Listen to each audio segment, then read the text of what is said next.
everybody. It's another Tuesday here on the channel. Thank you so much for joining me today for another episode of TAETRO Talks. Every Tuesday at 10 a.m. PST, 1 p.m. EST, we're here talking about things going on in the music world, music tech world. We're talking to people who make stuff like MIDI controller creators. We've had folks from Sensel, from Artifon on. We've also had other creators on, Sanjay C, Neon Vines, Laura Escade, many more, Rachel K. Collier. Really fantastic interviews we've had on this show, which if you haven't, you can go back and watch some of them because a lot of them are great. And then we also have shows like today, where it's a call-in show where you are all the guests on the show and you can call in and ask your questions around creativity, motivation, life as an artist, home studio music producer, questions you think that I can answer. Some of the less technical, more philosophical aspects of being a home studio music producer. And I would love to take your calls today. I would also love to have some first-time callers today. Don't be shy. It's not that serious. Nobody has to see you on video. It's literally just audio.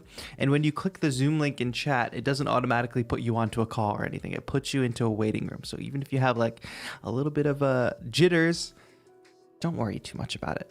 It's a good time. It's a very accepting community. I'm going to drop the Zoom link in the chat one more time.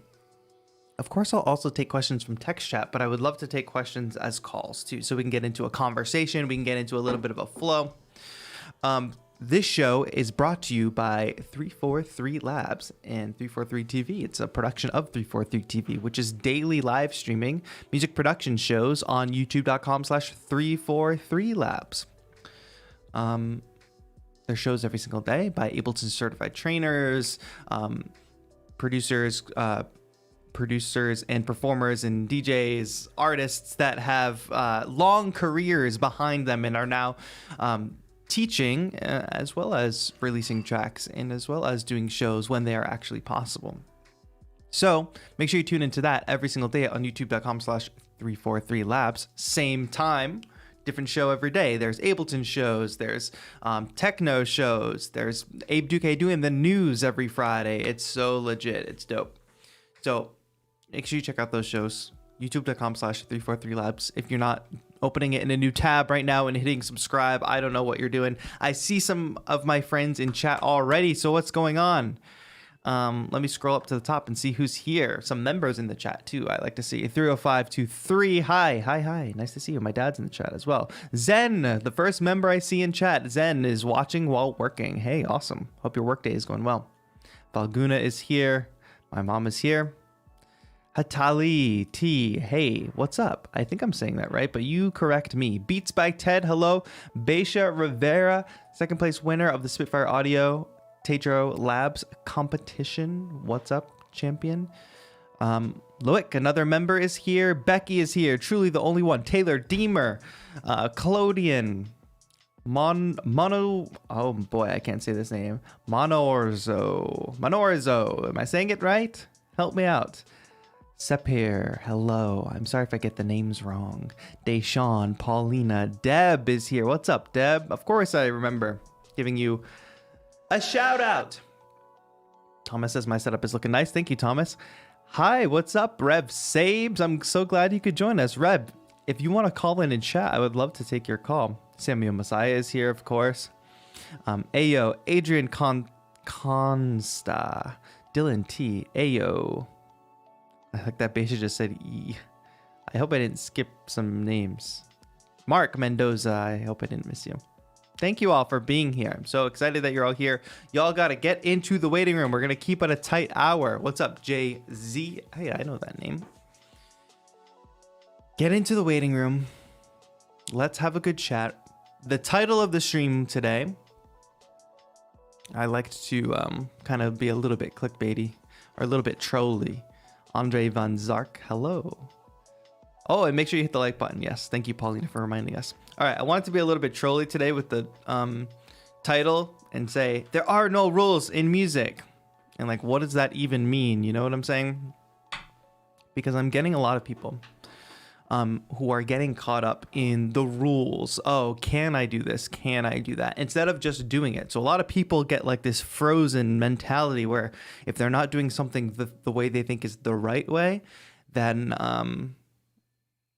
they just don't do anything. When you got to realize that doing something in music, whether it's like we talked about genres and influences on the members only live stream last week, and it came to a point where it's like, okay, if I create a track that's kind of similar to my influence, like, is that ripping it off? Can I actually release that? And it's like, yes, of course you can. Nobody is telling you can't. People draw from influences all the time. And where do you draw the line? How much of it has to be not from your influence? Like, it's all from your influence anyway. We don't create music in a vacuum. I don't know. That's weighing on my mind. So I'd love to hear your thoughts on that in the chat as we go along today. We do have our first caller, however, Mark Mendoza, about to bring you in. And as I pull in different callers, make sure that you, what am I trying to say? That you mute the stream because it will bleed in. Make sure you're listening from the Zoom. Make sure your mic is ready on the Zoom, etc., etc. I'm going to pause the music and let's bring Mark in. As soon as Mark has his audio set up, we'll jump right in. Hey, what's up, Mark? Oh, hello. Oh my gosh. Welcome to the show. How are you? I'm pretty good. I didn't think I'd be the first one. Oh, yeah. So, Pulled you right in here, right away, right off the bat. I hope you're ready. Where are you calling in from? I'm from Toronto, Canada. Toronto, Canada. It must be cold there. Oh yeah. Oh yeah. All right. Well, hey, what's going on? What's your home music production life like? How long you been doing it? What's your DAW of choice? What you got going on for your setup? Talk to me about it. So I've been doing this for like maybe like 8 years, but I've kind of like took a long journey to find my sound, and it's still evolving to this day. For sure. Always. But I do find that it's pretty much like uh yeah, I get into ruts about, my sound and everything, but my setup here, it's the iMac. I have KRK Rocket 6s. I have the MK32 from Complete. Nice. I also have a machine studio. I don't really use it that much, but I should probably start doing it Yeah. just because there's just so much time here. So you're a native instruments kind of guy. Kind of. I feel like I go back, like when I open up Ableton, I'll revert to like using samples in the browser instead of trying to use machine. Sure. I wonder, why is that? It feels like too much friction with machine. Yeah, I kind of feel like, why would I have to settle for using something else when I guess Ableton drum rack works just fine. Yeah, exactly. Yeah, for sure. I feel that. I feel actually the same way. That's super cool. I totally get it, because Machina feels like it should be like this nice, unless I'm using Machina on its own and basically like outside of Ableton, I would almost always just rather use the Ableton drum rack, and work with samples that way, or in Simpler or whatever. Yeah, just working just inside the software instead of having something else open. Yeah. And just streamline everything nice. I feel that. Did you have a question today? Not really. Just wanted to call and check in. Yeah, I didn't think I'd be the first one, so I didn't really have anything in mind. I just let's dive deeper into something that you said, if you don't mind, because I think it's important. Of like, you talked about getting into ruts, about finding your sound. Do you want to talk a little bit more about that? Because I bet a lot of people can relate to that for sure. Yeah, so I guess like what I do is R&B, but it's pretty much like the R&B of today, where it's mostly like trap drums and stuff like that. But it's gotten to the point where I had a job in Toronto as a Beats headphone rep, so I'd meet so many people doing music, and like the people at the Best Buy, they'd all do music, and so they'd show me all their music and everything, and it came to a point where it just wouldn't like phase me. Like I wasn't excited to hear it. Right. I didn't want to be like rude, but it was just like, you got bored. Yeah, it sounds like I've heard it before. Yeah. And so I was listening to my stuff, and I'm like, this, like it has to change if I kind of want to, I guess, if you want to progress, if you want to grow, if you want to evolve your sound, right? Yeah, exactly, Like, and it's exactly. totally not a knock to producers who make any kind of music, but it's like for us as individual artists who make stuff, like it can get a little bit like you find a sound and you feel really good about it. And for a bit, you start making with it. You start making that kind of sound and you're in that world. And then eventually, maybe you grow out of it, or maybe it gets a little like you want to try something else and you'll come back to it. Like, I feel the same way all the time. Like, I have a certain style of beat making that I'm slowly kind of gravitating away from just because I'm craving doing something new, you know? Yeah, and I think that kind of just what makes an artist, or a producer, just trying to explore every facet of sound that they possibly can. Totally. Do you ever do like experiments when you go like far outside of your comfort zone and you kind of just try a genre you never tried before? Not really, and I think that's something I should do, because it's kind of like when I open up Serum or something, I'll immediately go right to the presets.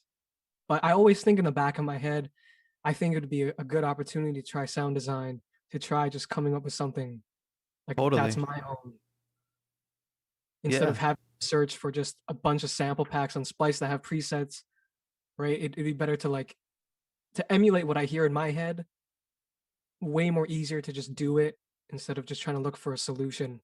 Because I think that's what kind of creates beat block for me. Right. And I think that's what I've discovered just right now, just talking about it. And maybe part of that process is also like if you want to dive deeper into synthesis, like that's activating a different part of your brain, you know, like that's giving, like you talk about being like a little bit bored, wanting to branch out, do something new. But like if synthesis is activating this new challenge and this new, it actually serves some creative utility, right? Because it's like you said, if you want to make a sound, you'd rather just like know the recipe in your head and go grab the ingredients and go make it rather than go search for that particular item, you know? Yeah. So like I think that's good. I talk about this a lot, but it's like breaking up your creative process. It doesn't have to be you sit down and make a piece of music. It could be you sit down and you do some sampling. You sit down, you do some synthesis. You collect different presets that you know you like. Like people get caught up in like every time you sit down, you have to make something, but their creative process, especially in music, has so many different facets, so many different aspects that you can focus on. It doesn't all have to be about making a new piece every time. Yeah, I think that's something, just break it up into even smaller chunks. That way it's more kind of manageable to digest, For which sure. is totally true. Yeah. Well, Mark, thanks for calling in. This was a good call. I think people can probably all relate and probably will discuss in the chat for sure. Yeah, Was this man, your no problem. first time calling in? Have we spoken before? Nah, it's first time calling. Yeah, first. Amazing. Congratulations. Thank you for calling in the first time. Yeah, thank you.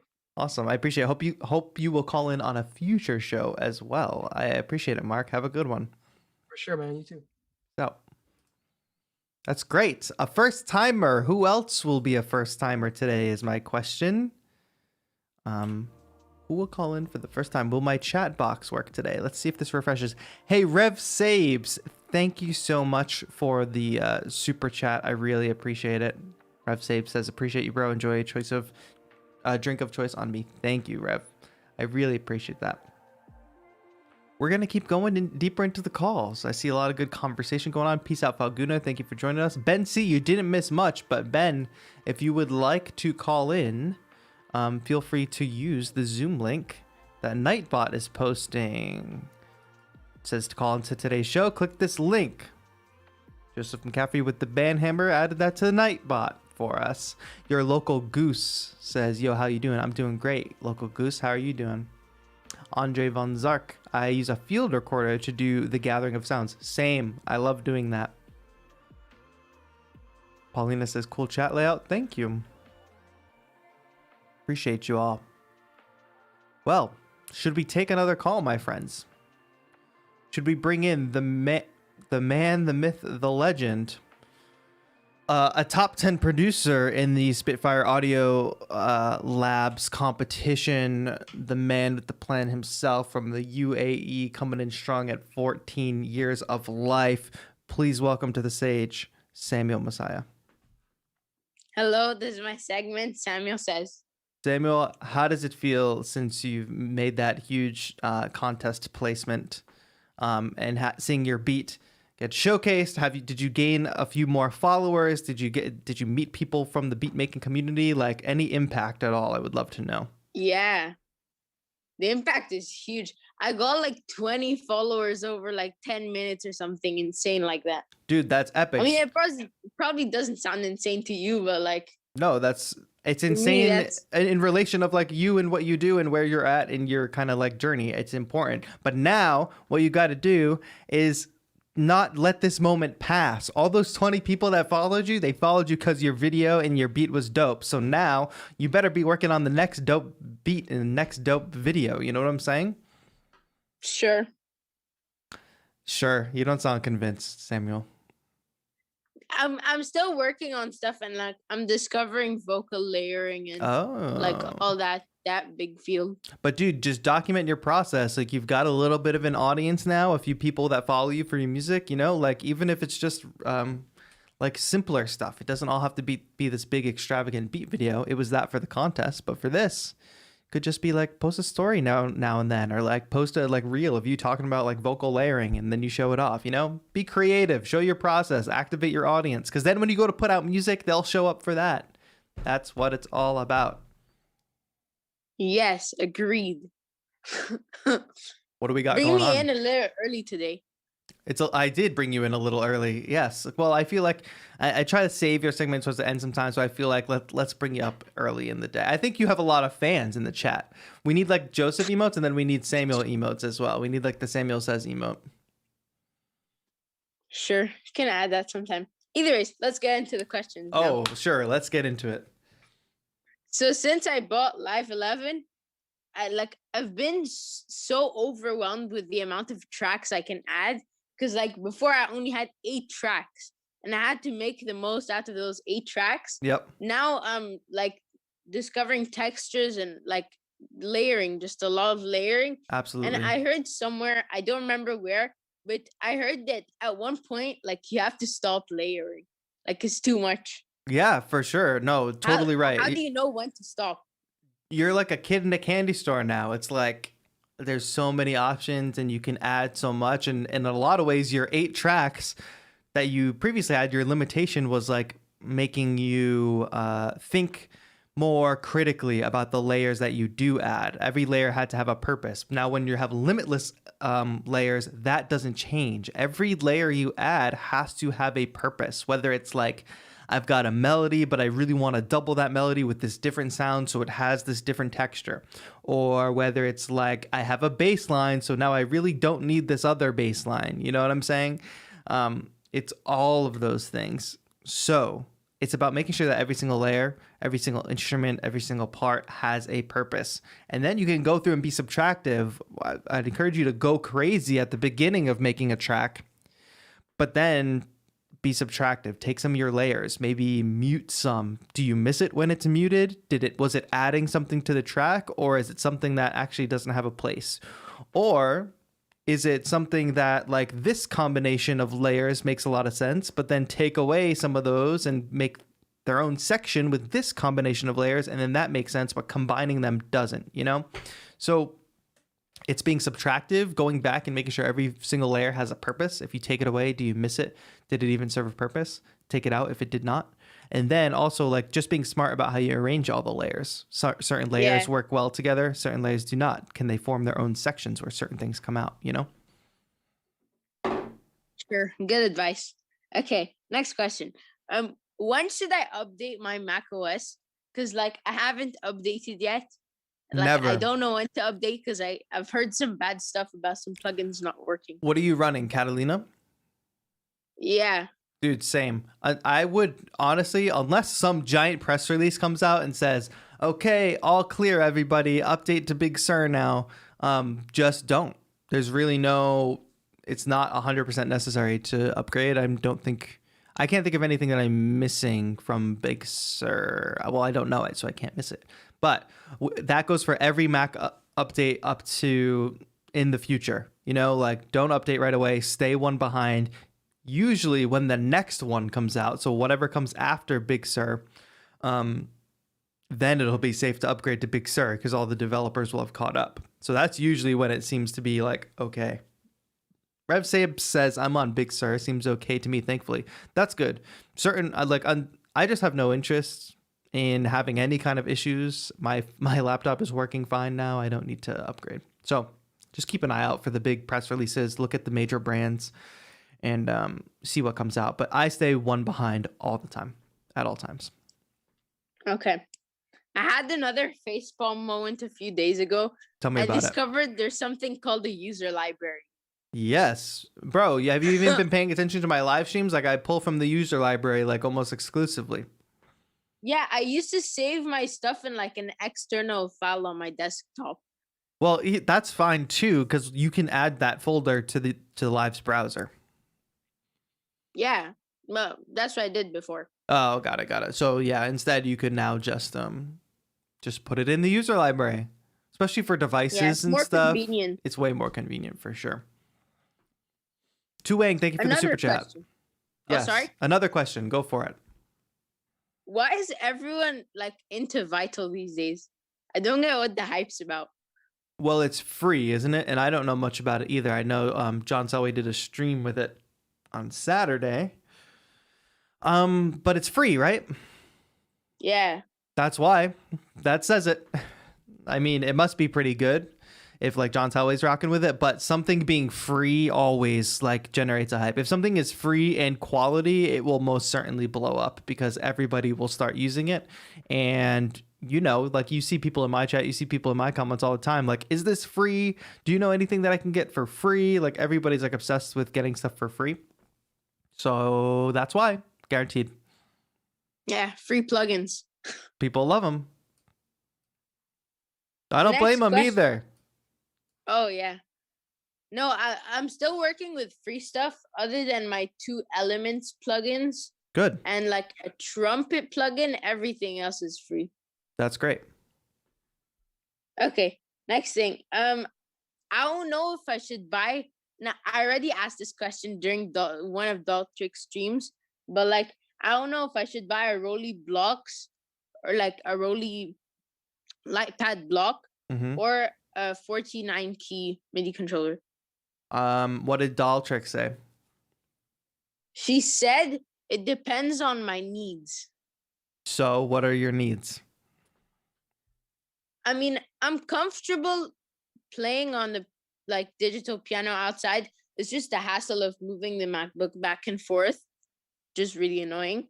Sure. But like, I feel like the Lightpad block will like unlock new opportunities, especially with the Ableton MPE support that just got added. Yeah, I agree. I hear what you're saying about the MPE. The Rolly Lightpad block is very appealing. Obviously, I use it a lot. Here's what I'll say about MPE. I'm super over the moon and stoked that they added it to Live 11. What I'll also say is you will not use MPE as much as you think. Like, especially if you're into creating like a lot of, contemporary beats, contemporary music, whatever. You might use it for like one element or whatever, one kind of solo instrument. One element might have some MPE qualities to it, but for the most part, it's not like you're going to compose a whole track of all MPE instruments necessarily. Of course, unless you're doing like orchestra instruments, use some of those Spitfire audio sounds, maybe. But I would say for you, knowing where you are at in your journey, a 49 key keyboard is going to serve you a lot better because it's just more multifaceted. A small Lightpad block, sure, you can play some drums on it. You can map it to note mode, but like, I don't know. I think for you, don't go too weird with your gear yet. Not to say Rolly blocks are weird. They're a little bit out there, but like they're just less conventional than a normal keyboard. And if you can get yourself set up with a 49 key keyboard, then I think that should come as a priority first. Okay. Well, that's it, folks. That's We're all. done with Samuel's segment. Samuel, are you going to join for tonight's stream is the question. Oh, yeah, no, I forgot to talk about that. School started, so like going to school, I have to wake up at 7. You'll catch the stream starts at rebroadcast. 7. Yeah. The bus comes at like 7:10. Bro, you should be watching on the 7:20. bus. What's the problem here? Data. Okay. Fair enough. Well, Samuel, you'll catch the rebroadcast. I expect to see your comment after. Yeah, sure. All right. Samuel, thank you guys always for calling in. Appreciate you, man. Thank you for having me. Have a good It's been one. Samuel. Have a good one. Yes. We love when Samuel calls in. Rapid fire questions with Samuel. Karina, welcome. Thanks for joining us today. It's your first live stream. Well, welcome. Your first live stream and you're a member. That's amazing. Karina, if you want to call in, I would love to hear from you. Use the Zoom link. Rev Zabes has posted it. Nightbot has posted it. Would love to hear some new, fresh voices. Got a couple people in the waiting room. Don't worry, I will be taking your calls. I just want to scan through chat for a couple minutes, make sure I'm not neglecting any questions here, etc. Saharsh, thanks for joining us. I'm doing well. Liz says, I customized it and it was really cheap. What gear are we talking about? I have to check out the thing in reverse. Paulina says, I'm on Mojave. Wow, you're way back there. And you just got the Launch Key Mini. Fantastic. A lot of awesome stuff going on in chat. Chat, don't miss out on that Zoom call because we're keeping it to a tight hour today, and I would love to hear, hey, Robin, you're new here? Thanks for joining us today. If you don't know, today is a call-in show where folks from the community can call in via Zoom and chat, ask creative questions about being a home studio music producer, creativity, motivational stuff, etc. It's a really fun show. Sometimes we do interviews on this show as well. I talked with this a little bit about Samuel, but I'm streaming again later tonight, 7 p.m. PST. It should be a fun stream going over all the music that I made in the month of February. So opening up every single project, going to take your guys' feedback, comments. We can dive deeper into them, look at the process, take questions, etc. It's going to be great. Liz says, you're amazing. I'm a follower from Argentina. Thank you so much, Liz. I appreciate you. Emma also says, this is your first live stream too. Thank you, Emma. And you're also from Argentina? 2 people in a row. That's great. Interesting. The best BPM is your go-to. My current live set is defaulted to 170 at the moment, but that's super subjective. Hey, let's bring in Timothy. I've spoken to Timothy before, I think. Hey, and I even hear myself. Hey, what's going on, man? How are you? Hey, what's up, TAETRO? How are you doing? I'm chilling. We spoke before, right? Yeah. Great to talk to you again. Remind me what we spoke about. I think I know, but I don't want to be wrong. Yeah, I was the dude making the VR MIDI VR, yes, I knew it. Yes. Tell me what's going on. Tell me more about it. How is like development going, et cetera, et cetera. Yeah, it's going well. We're currently beta testing it right now on the Oculus store. So I just got it out to probably like 3 or 4 beta testers, but been getting good feedback and Congrats. fixing errors people are having. So thank you. But yeah, just enjoying that stuff. That's fantastic. Well, thanks so much for how's stuff going for you. Colin. Things are going great. It's been a super busy time over here on the channel. I can't complain. There's a nice little community forming around these live streams, you know? So heck yeah, the live streams are so dope. Whenever I'm like missing one, I'm like, oh dang it, I wish I had like been there to see that. So sometimes I go back a little bit on a few of them. That's great. I'm glad people do that. I hope more people do that because there's a lot of gems in like the creative process. And yeah, I just think it's a good time. It's a better way to connect. Like if I shoot a tutorial, if I film a tutorial, I explain something, I can't do a back and forth. I can't dive a little bit deeper onto people's questions and it just doesn't work. But if I do a live stream, people are like asking questions in real time and I can really connect with like a community. So that's what I like about it. Heck yeah, it's such a cool opportunity just to get to speak with you and I don't know, pick your brain about things just after like seeing all the stuff you create. So super cool. Awesome. Well, thanks. What do you want to talk about today? Yeah, so I had a question about Ableton 11. Sure. So I haven't used it extensively. I've just I had the beta for a little bit. But yeah, I was wondering your thoughts on the MPE stuff. I know you guys touched on MPE a second ago a little bit, but I wanted to know what you thought about the way Ableton sort of did MPE stuff. It's working well for me so far. I actually just did like a little something else with Spitfire aside from the competition, like working with their sounds because they did strings, upright piano, and brass for Live 11. And the thing is, like with that kind of instrument, with orchestral stuff, it's super useful to have MPE. Just like playing a nice violin line and having the ability to do a vibrato or to do a slight bend, like I love that. So I was using my Seaboard block. So far for me, the Seaboard block has been the best controller for it because I'm used to that style of MPE. But I also like that it's not just, hey, drop the instrument in and it's MPE. There's the MPE device where you can, within Ableton itself, adjust the curve, adjust what is reacting to what, pressure, slide, glide, whatever. I think that's a really good implementation because it can be a little crazy. Like sometimes if I just throw the C board block down, start rocking with a MPE instrument, it just it's picking up every little nuance, and that's not something I want. So to be able to go and fine tune it and adjust it, I think it's really cool. But like I said with Samuel, MPE is fun, but and yes, I'm super glad Ableton has it, but it's not something I use in every single session. I use it for very specific, totally. Instances, Heck yeah. Awesome. Yeah, I remember back in the day before Ableton had MPE, I was doing a few MPE things where you made multiple MIDI tracks, and it was just oh, it's a nightmare. Crazy to impossible to handle, and especially for live stuff, no way can you get all the settings right for everything and jump around. Absolutely not. But yeah, what you mentioned of the on a per track basis having those MPE settings, that's killer, because you can load up your project and then switch tracks or whatever, and you have your MPE settings instead of having to fiddle with, I don't know, the Rolly dashboard thing. Absolutely. That's called. Yeah, totally. I would, in previous versions of Live, I would not even set up that whole 16 track situation. I would just use Equator standalone or something, I would just avoid it at all costs. It's a nightmare. But now the possibilities are endless. Yeah. Crazy. Are you I had another question if you're still down. Let's do it. Heck yeah. So this is very abstract question, but in what scenario do you feel like you create music best? So maybe that's an environment, maybe that's the software, the controller, but what scenario makes you feel like you've, I don't know, been most effective creatively? Very broad. That's so broad. Well, software wise, obviously Ableton Live, because I've used other things besides Ableton Live, but for some reason Ableton Live clicked in my head, and it is that workflow of session view is my sketch pad, and then arrangement view is where I go to finish the track. So that workflow, I guess that's a virtual environment, that type of workflow really, really works for me. It makes me the most comfortable. Just make ideas and then figure out how to put the ideas together later. Really that. Yeah, that's what I love about Ableton. That the session view is just crazy, especially with push, being able to loop stuff really totally easy.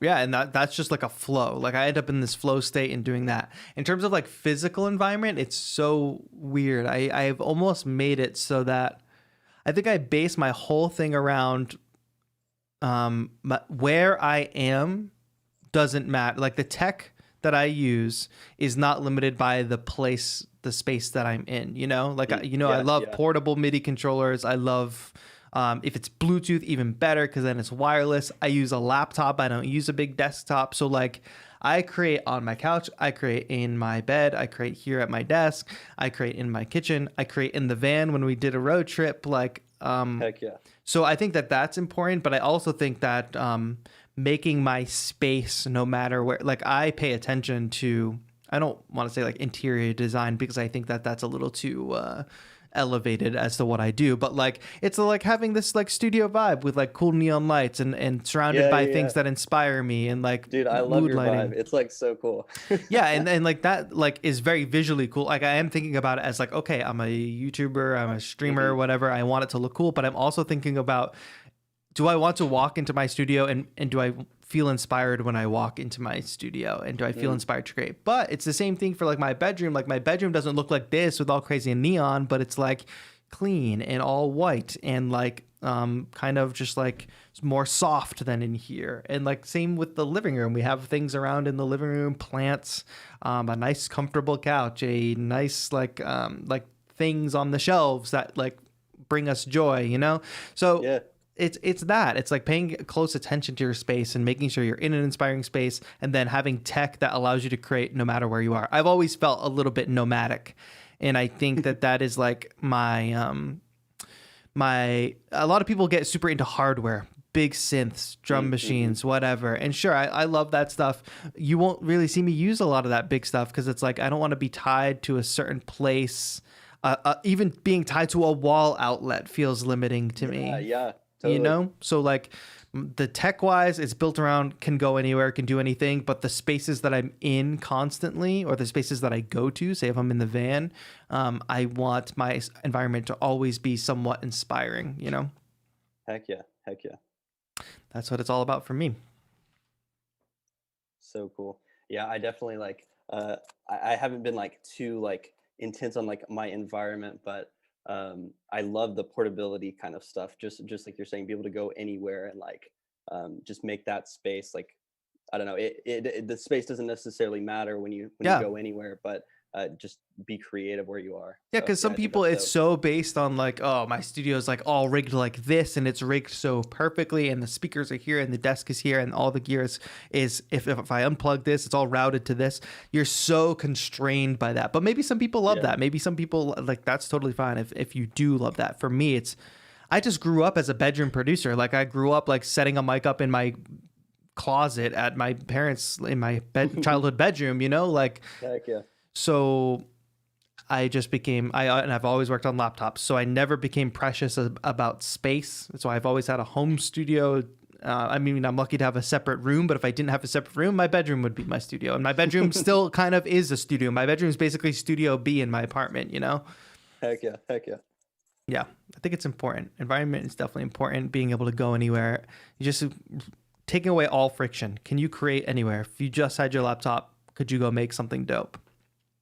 Heck yeah. And I mean, I think there's just been like so much more, you know, music now that has been able to be created because people were able to, you know, go Yeah. anywhere and make it anywhere. Like you can create full albums, full scores, whatever, like on a laptop, minimal stuff.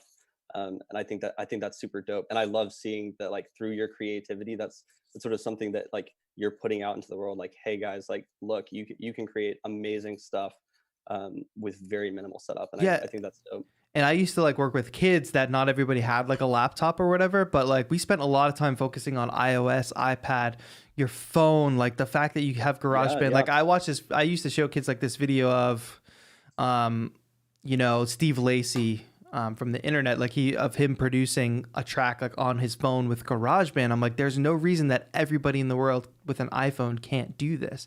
Like it's so like accessibility matters, and some of the best art comes from some of the most like limited artists, the artists that have the least amount of gear. And I know my channel is really focused on like buy this gear or buy that gear or buy this gear or this MIDI controller or that MIDI controller, but that's just supposed to be informational. Like it doesn't matter. Like it doesn't matter. Just pick one. And I still get comments about, oh, I'm confused still. Which one should I buy? It's like it matters so much more that you just buy one, that you just either flip a coin or go on your instinct, or you're like, I like that one because it's red.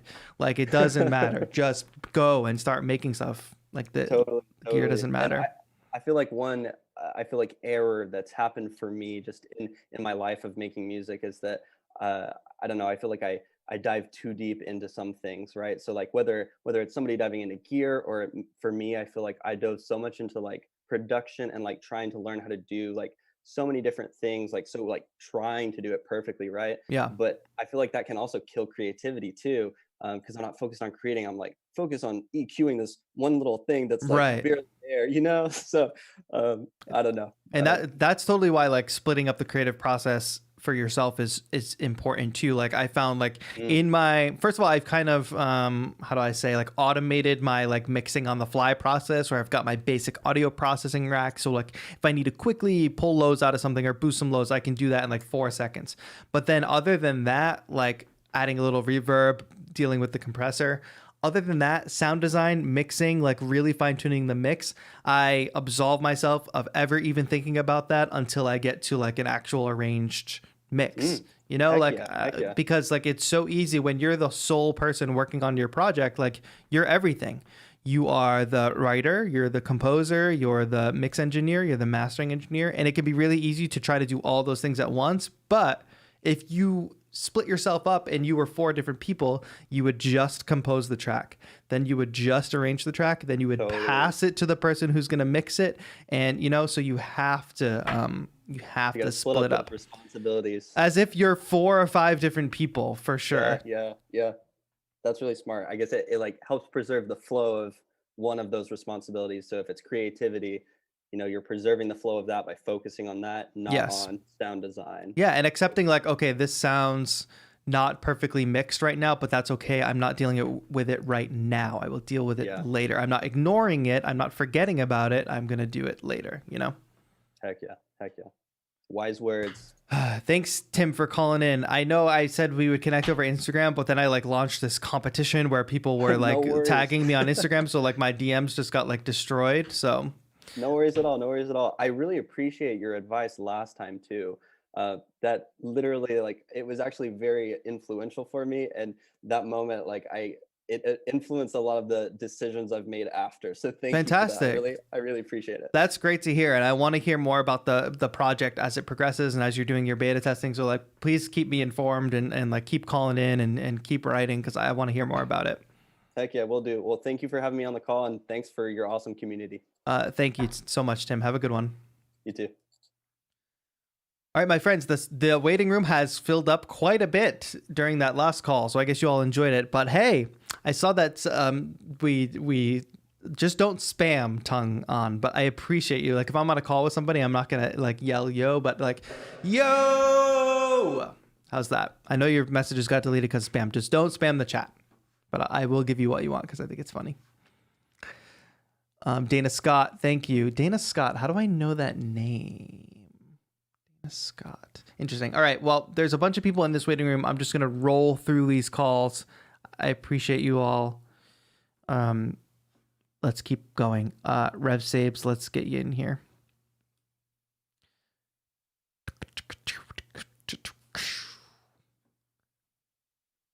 All right. Back to it. What's going on, my friend? Hey, buddy. How are we doing? I'm doing great. Long time no talk. Thank you so much I'm glad you could make it today. Hang on 1 second. Apologies. No I'm problem. just using my laptop on here and can you hear me? Are you okay? Hear you loud and clear. Wonderful. How are we doing then? I'm doing great. Hey, thank you so much. I'm glad you could make it in today, and it's good that we're able to chat. It's been a while. Oh, mate, thank you so much. Just really appreciate you and just the way you inspired this community. Just personally for me, I only started beat making since lockdown 1.0 in the UK. Mm-hmm. And you've been a massive influence in terms of That's your sound, fantastic. your style, just the way you do it. I love it, man. So I appreciate you. Amazing. Well, thanks. That's great to hear. I know a lot of people like for lockdown just got into making music and picked it up as a hobby. It's the perfect at-home hobby. It was like basically created by home studio music producers, you know, so it's really the perfect time like to pick up music production like at home. And I think people are starting to really realize like the idea of like, oh, you can make this stuff at home with limited gear. Like that's really hitting the masses because we are all stuck at home, you know? Totally. Yeah. Well, So I've got a question for you, if that's okay. Take it away. So when it comes to, this idea of there's no rules in music, Yeah.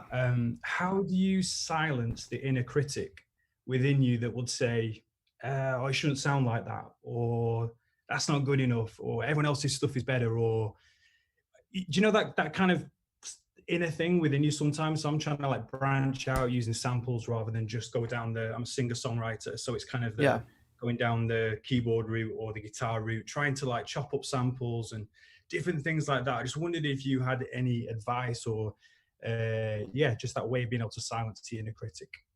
Well, I think I've definitely talked about this before on the show, but I'll reiterate it again in this lens. Like, all right, we think of ego as, oh, I'm the best at what I do. I'm so good. I'm the best music producer, right? If somebody was talking like that, that would look like ego. If somebody was sharing their stuff on Instagram or whatever and like, check me out, I'm the coolest, I'm the best, we would be like, oh, that person has a big ego. But ego also works in the opposite direction. So like when you're having those moments, or like for me, for instance, like when I'm having those moments, like, should I do like, oh, I can't do this because X, Y, and Z, or this sounds too whatever, and this sounds too whatever. I almost like have split, like the inner critic in my head is fought by like this external part of my brain that's like, says who? Says you? Who cares what you think? You know what I mean? Like that's ego. To say like my stuff is bad, like my stuff is too whatever, my stuff is too this. Even though I'm the creator of this stuff, it comes from me. I also like need to take a step back and realize that I'm an audience of one. Like I'm an opinion of one. And if you really want your music to speak to more than just you and your particular interests and your particular likes and your particular opinions, you almost need to like smack that down and be like, okay, so you have this like doubt, like whatever, like somebody will listen to my music and not have that doubt and not have that take and not have that whatever. And what that does is that like unlocks this like barrier that we create for ourselves, because a lot of times that voice in our head can stop us from releasing a lot of music and can stop us from being as creative as we want to be, when really, like, especially early on in the stages of being a creative person and being a music producer, you should be making and releasing as much music and as much content as humanly possible, because that's the only thing that's going to get you the data. Well, especially if you want to be like career focused, like if you want to eventually make it something that you can develop a living off of. If you have one fishing pole and you go out into the river and you start fishing, you are limited to however many fish you're going to catch that day. And, you know, it is what it is. You're limited to the bait you brought, you're limited to the whatever. But if I instead hire 25 fishermen to all go fish the way you want, everybody go fish the river, whatever, you're going to end up with a lot more fish. So you got to like split yourself up in your brain as like, you can be the 25 different fishermen, and you can be the fisherman that uses this kind of rod and this kind of bait. And then you can be the fisherman over there that's using a net and whatever, and replace that analogy for whatever you want. You're the dude who makes like the EDM deadmau5 influence style stuff. You're the dude who makes the lo-fi chill hop bedroom beat stuff. Like when you do that and you go out to the river and you start fishing, you realize really quick that, oh, fisherman X, Y, and Z had a lot of success, and fishermen's A, B, and C did not have a lot of success. I'm going to double down on X, Y, and Z. You know what I mean? Mm-hmm. Like I'm only going to like, and that's if you want to, I think it's important to note that like, I create music. Sure. I create a lot of music for myself, but I also create music for people to consume. And if I do create music for people to consume, sure, my art is influenced by me and my influences and what I want to make, but it's also slightly based on what people will actually listen to. You know what I mean? Yeah. And the only way to find that out is to just smack down your critical ego, put out as much as possible, and allow yourself that freedom, because you know what? Who cares if one YouTube commenter says, whatever, this track is like, whatever. You know, like who cares if this track is derivative? I think this track is derivative. Well, 20 other people might say this is the best track I've ever heard. You know what I mean? So like your ego works both ways in telling you that you're the best, and in also telling you that you're the worst. Yeah. So I look at myself through the lens of like, I'm an audience of one. I do have that critical thought. I am putting a limitation on myself. There are no rules. Who says I can't put out this track? Oh, my track's not long enough or whatever. Like a lot of people agonize over the length of a track. Oh, for a track to be full length, it has to be 3 minutes or more. Or for a track to really be full length, it has to be 5 minutes or more. That's such an arbitrary decision, and it does not matter. That's just what I think. And then on the members only stream, we were analyzing Sarah the Instrumentalist's music. And for her latest release, all the tracks are under 3 minutes. And the question came up, it was like, oh, how long do my tracks have to be? And it's like, it literally doesn't matter. What do you mean? You could put out tracks that are a minute long. You could have put out tracks that are 30 seconds long. Like, who cares? You know? I put out tracks that are a minute long all day on Instagram. And at some point I was like, can I make, for me, right? I've seen a lot of growth in the past, like 2 years, past year, whatever. The unlock for me was, I can make tracks that are 1 minute long and release them on Instagram and make videos for them. And then I could take those same videos that I made for Instagram and I can put them on my YouTube channel. And not a single person has complained that I'm putting the beats that I put out on Instagram also on my YouTube. Like that was a limitation I set for myself. These content pillars have to all be different. And if I stuck to that, if I kept hearing that voice in my head and kept sticking to that limitation and that rule I created for myself, I would not have the growth in the audience that I have now, you know? Just do everything, you know? Absolutely love that. He's such a legend. I love your wisdom, man. You've got wisdom beyond your years. I absolutely love it. Just the way you share and the way you inspire people. It's so good, man. I Appreciate it. I appreciate that, man. I appreciate your support and always being around and being in such a big part of the community. I think that a lot of people don't go off what they see. A lot of people just go off these kind of internal like rules and limitations they create with themselves. So I appreciate the question. It's something that we all suffer with. And as soon as you realize like you can just do whatever you want, literally do whatever you want and see what works and make changes based on what doesn't work. Sure. Or like, here's the biggest thing. If you do something and it makes you happy, just keep doing it. And who cares about anything else?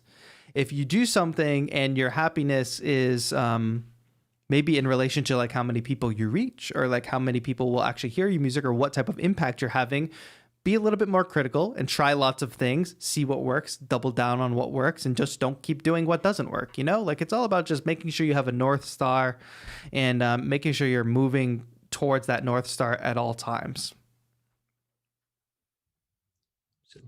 Yeah, so good. And I've literally got Scoot in a minute anyway, so I'm going to be watching football or soccer, as Awesome. you call it, with my son. Nice. So apologies to have to run off. But one question I'd love to ask in terms of, and it doesn't have to be answered now, but how can we help you in terms of, if there are no rules in music, how can we help you to keep breaking the rules, to keep maneuvering the rules? How can we help you in terms of, as an artist, as a community, as it were, to continue to keep going, to continue to push after the goals that you have as well? Because we want to be able to give back to you as much as you give back to us. And so that's why, you know, people keep showing up. That's why we keep being on as part of it, because not only what we can get, but what we can give to one another as a community, but to you.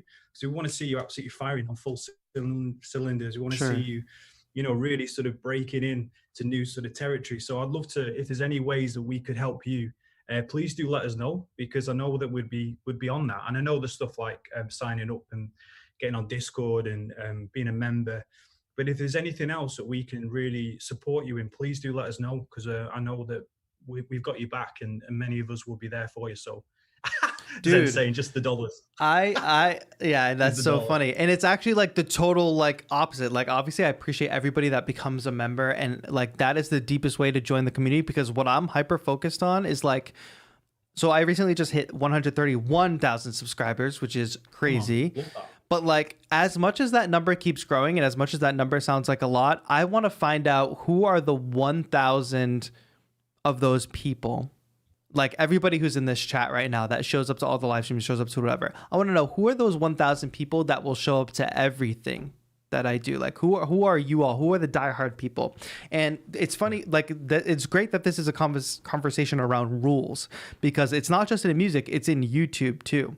So I see a lot of like of my peers in the space like do very specific kinds of content, and maybe that's like fun for them and maybe that makes them happy, and they see a lot of growth. Like you see a lot of my peers in the space that get tons more views than I do, tons more views, ton more subscribers, right? And that's because like their content appeals to this broader audience that works well with the algorithm, and people click more on their videos because they act a certain way in their videos, or they act a whatever way. But what my promise to you is, I'm always going to act like my authentic self. I'm going to create content that I care about and that I think serves you as the audience. So what I need, like if you all really, really want to support and want to see me continue to do that, just show up to every video, watch it all the way through, leave a comment, leave a like, tell the algorithm that this is content worth seeing, or else you're just going to see a lot of like that, you're just going to see a lot of that stereotypical YouTuber content. And I'm just not interested in hiring 4 producers on Fiverr to finish my track.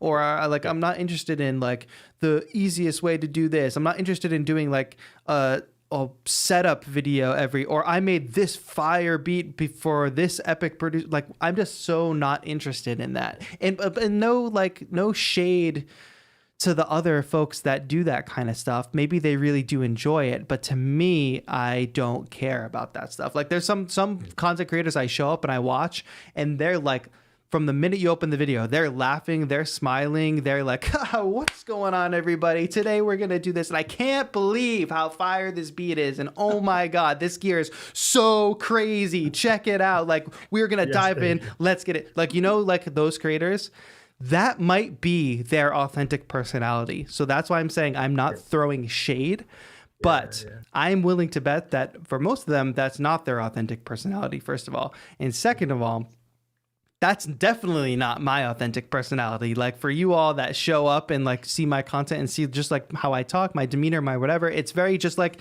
it's how it is, you know, and this is me. And I don't want to act that way because that's what the YouTube algorithm favors. So we can all beat that, and you can all help me beat that by just showing up to everything, liking, watch time matters, watching through the whole video, clicking on a video like as soon as you see it, the click through rate or whatever, that really matters.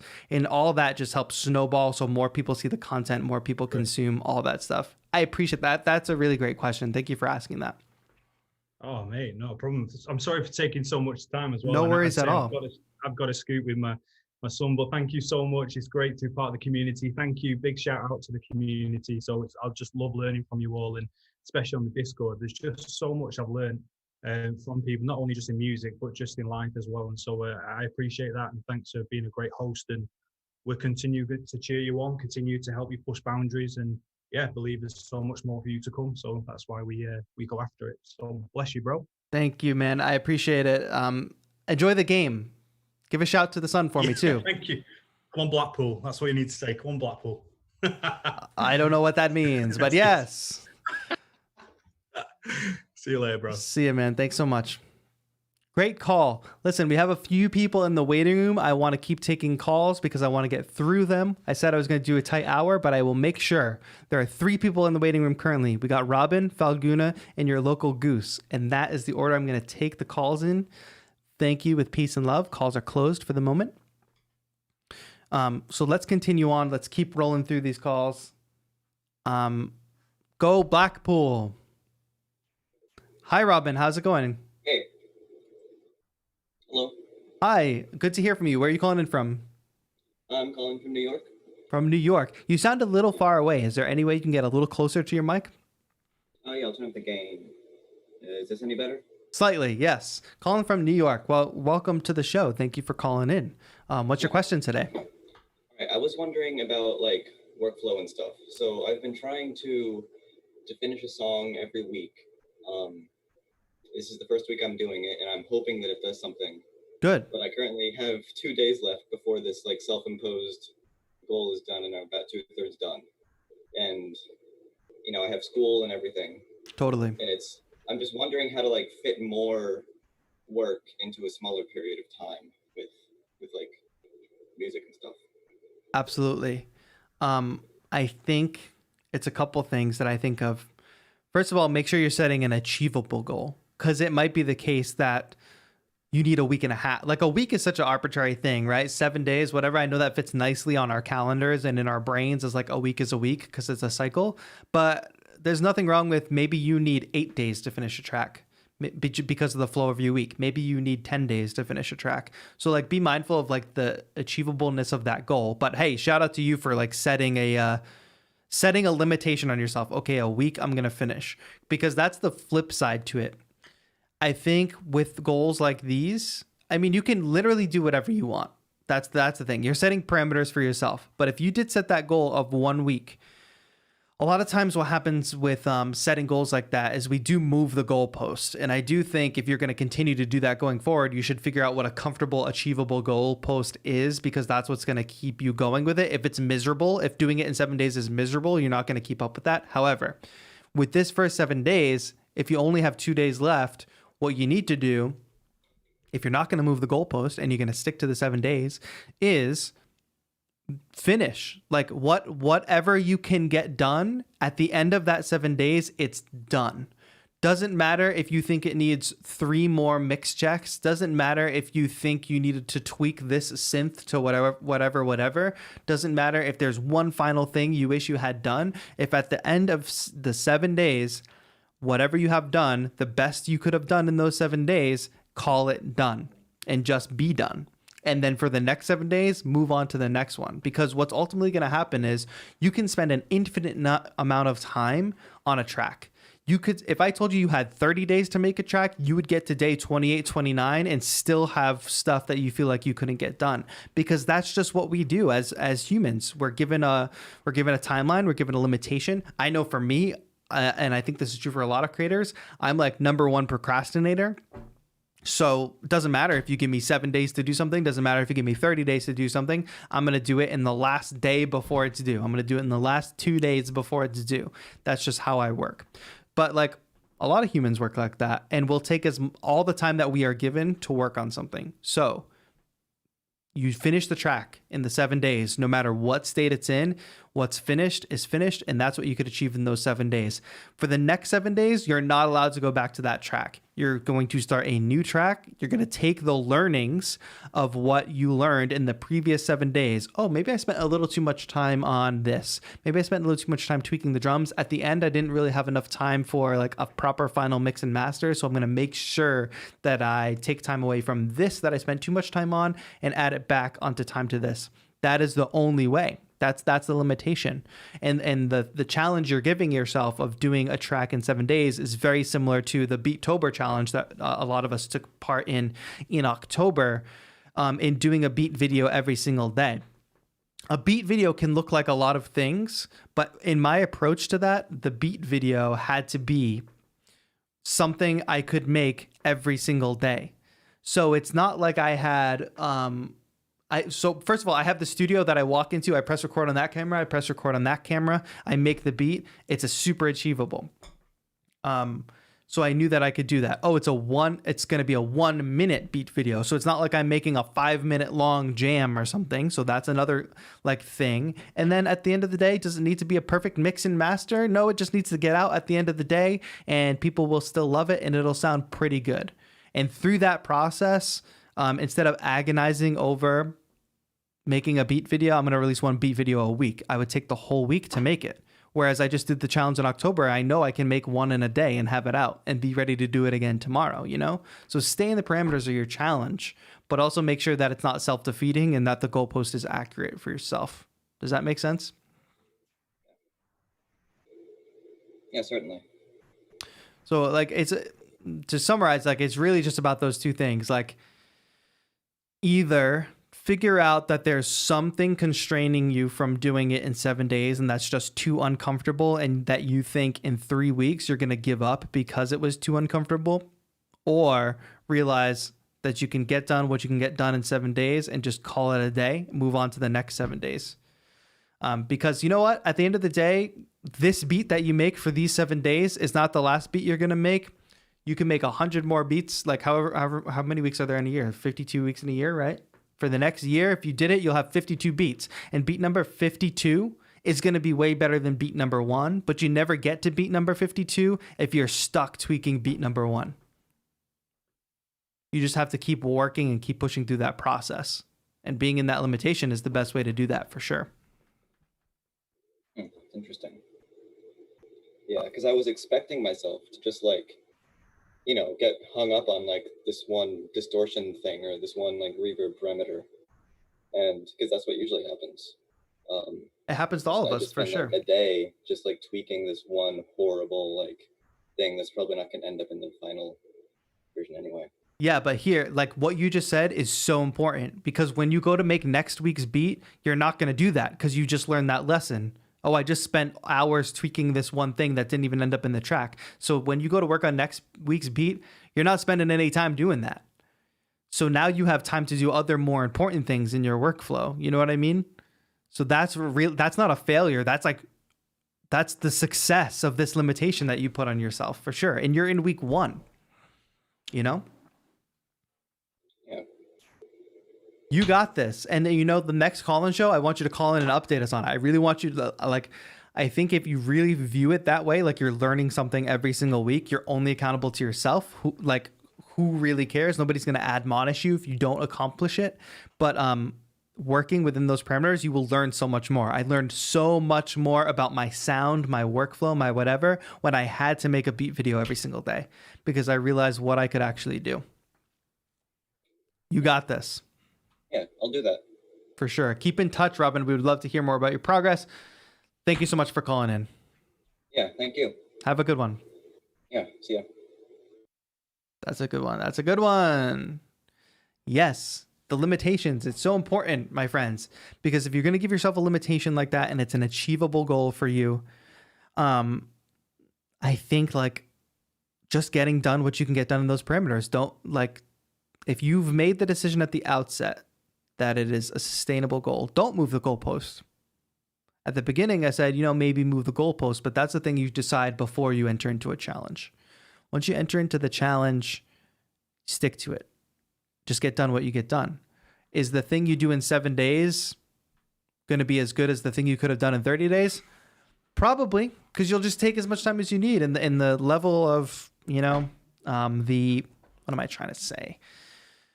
The things people notice that are different about a track after you worked on it for 7 days versus after you worked on it for 30 days, not a lot. Safia, you're correct. You're my friends. Y'all are great. I see a lot of happening in the chat, so I'm sorry. I'm kind of, I might be neglecting a little bit. Monica, you followed me on Clubhouse. Thank you. Monica, I don't remember the stream of you becoming a member, but thanks so much for becoming a member. I wonder if you became a member off stream. All right, Falguna is up. Arturo, have I said hello to you yet today? Hello, Arturo. Hi, Falguna. Welcome. Hey, what's up? Hi, how are you? I'm glad you were able to call in. Thanks so much. Yeah, good to talk to you. Welcome to the show. Remind everybody where you're calling in from. I'm from India. I live in India, yeah. A lot of friends on this channel from India. Why do you think that is? I've wondered that. I have no idea. It's so interesting. Like shout out to India, but apparently YouTube's showing a lot of my content in India. That's what I know. Yeah. I don't know. I just randomly discovered you one day and I've been obsessed with your channel. That's since. awesome. I don't know. Well, thanks so I just much. love your stuff. Well, what's your question, man? Would love to hear it. I have a couple of questions actually. So, the first one, I just like to comment on the last conversation you just had about limitations and all. Sure. So, like, a song can never be truly finished, right? You Absolutely. can always add something new or change something. It's never truly finished, right? You have to decide when it's done and you can release it. Right. Well, that's important because in the stage that you're working on it, in the stage that you have it existing as a project file that can be changed, it truly is never done. It's done when you actually release it, when you put it out to the world. Doesn't matter if you go put it on, get it burned onto a CD. Doesn't matter if you upload it to SoundCloud. Doesn't matter if you go to Spotify, Apple Music, whatever. But the moment it's out, it's done. But as it exists when it exists as a project file and you can make those tweaks, you're totally right. It will never be done because you can constantly tweak. Once you hit export, done. Yeah. And something about I'm just curious about some controller. Like, I don't know what's the hype with the Rolly keyboard, Rolly, The Lumi the thing. No, the blocks, Seaboard block. yeah. I know it has MPE. Sure. That's a great feature, really great feature. But in terms of functionality and control over your DAW, there's not much in that, right? That's Like, correct. It's basic.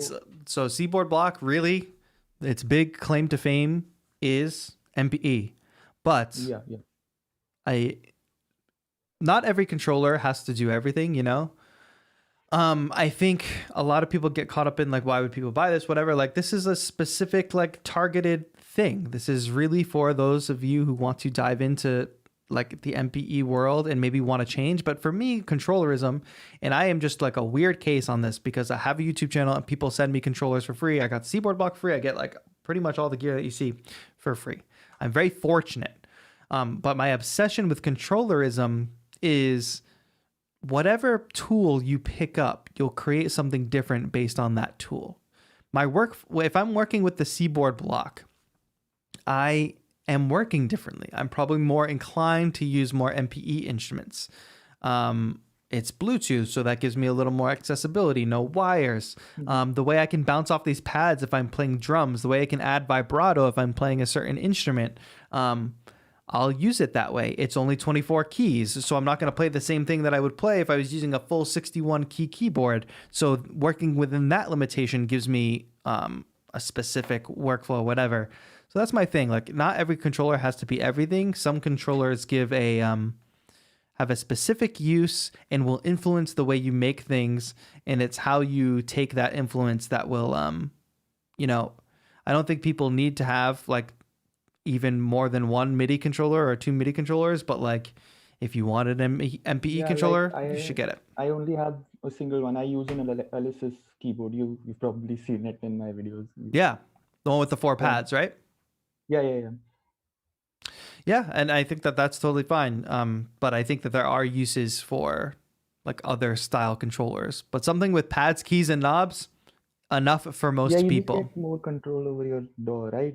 Yeah, And, it's just like additional things. Like, yeah. you're totally right in saying that. But there are use cases for other types of, instruments. Yeah. Just one last question. I Yeah, won't take up much go of your for it. time. Yeah. So, what do you do when you can't come up with stuff? Like you don't get ideas, you can't make new stuff. I What do you can do? literally never not come up with stuff. I mean, if I have a goal, like if I made something for your contest, I came up with the stuff in like 2 hours, and I made the video in an hour or so. So I work well when there's a goal. There's a time limit or something. So what? How should I go about about with my blog? About my blog, yeah. You say you work well on time limits, but like, here's the thing. How old are you? Like, if you don't mind me asking. I'm 20. I'm 20. You're 20. Best case scenario, you're going to live another 80 years. So there's your time limit. You have 80 years to make the most best music that you can make. And that's your time limit. And that sounds like a lot of time, but you already lived 20 of your 100 years, best case scenario. Like you don't need a competition to make what the competition should have taught you is that you're perfectly capable of making super quality music in a limited amount of time. Not because there was a competition, but because you have the skills and understand your tools and and you're just capable. You don't need a contest to tell you that you can do that. You don't need the framework of a contest to tell you that you can do that. You can just do it. And whether it's like the previous caller who said, all right, every 7 days I'm going to make a track, and it's your own internal competition, your own internal challenge where you say, this is my goal and I'm going to do this and I'm going to stick to it. But like in terms of coming up with ideas, I can literally never not come up with ideas because everybody's judging their ideas too harshly. Everybody's judging their ideas like they need to come up with the best Grammy award-winning track every single time they sit down at the dawn. That's not realistic. When I sit down for these live streams and I'm making like 3 beats, like 1 beat an hour, pretty much, like whatever. Some of them I'll never listen to again. Some of them I'll never finish. A lot of them I'll never finish. But like, so it doesn't matter. So you sit down and make something, and when you sit down and you make something and it doesn't matter what comes out of it, it doesn't matter. Like there's no expectation. Then you can automatically come up with stuff. I don't care if you write something as simple as Mary Had a Little Lamb, like when you sit down, but you can never not come up with stuff. If you're really telling me like, I really can't come up with anything, show me all the bad ideas, because certainly you can sit down at your DAW and write the worst chord progression you've ever written. Certainly you can sit down at your DAW and write the worst melody you've ever written. So show me all those. Like show me all your bad stuff. But as long as you like sit down and allow yourself to make something bad. And then here's what'll happen. Either you'll learn something while you're making something bad, or you'll make something that's actually not so bad. And you'll be like, your tires will start spinning. You'll start moving forward, and you might start making something bad, but hey, you write one good melody and you're like, oh, now this is the start of the snowball, so I can start making something good. Just start making stuff and allow yourself to make something bad, and what you're going to find is that you'll probably end up making something fairly decent. But every time you sit down, you're not going to make the best thing you ever made, and we just have to be okay with that. Yeah, maybe it's just a mental thing, just that I convince myself that this isn't good, or I don't like this. Maybe that's the problem. Dude, not maybe, 100%. Look back on anything you've ever made that you've been proud of. If you have things that you can look back on that you've made and you're proud of, you're capable of doing that again. It's not a one-stop. It's not like you didn't buy a lottery ticket and hit $1 million. Like, you made something. You made something based on your skill, based on your knowledge. You can 100% do that again. Nobody took the skill and the knowledge away from you. Now go do it again. And don't be so critical about yourself. Get out of your own head and just make it. Yeah. You got this. Yeah. Thanks. You can do it, my friend. I appreciate you. I appreciate your entry into the competition. It was really great. So thank you for being a part of that. And thanks for always being in the chats and stuff. I really appreciate Thanks for that. having- Have a good one. You too. I'm on a roll today, chat. I'm on a roll. We're approaching the final callers. I see like debate about like, oh, Seaboard Block, chat. Like, you guys can't debate about price when there's nothing else that exists like this. There's not another keyboard that has a membrane like this that is Bluetooth. Like, this is a one-of-a-kind controller. There are not other controllers. There are other MPE controllers. There's Sensormorph, whatever. Sensormorph is not the same thing as this. So like, if there was another keyboard that did exactly what this keyboard does in the same exact way and had all the same features, I'd say, and it was $100 cheaper, I'd say yes, complain about the price. But don't complain about price for things that there's only one of a kind of. Doesn't make any sense. You have nothing to compare it to. Okay. Welcome to the stage. You know them, you love them. It's your local goose. Should I address you as Mr. or Ms. Goose? But it doesn't appear your microphone is plugged in, so just make sure on the microphone icon, bottom left of Zoom, you turn it on. Hey, it's on now. Welcome, your local goose. How are you?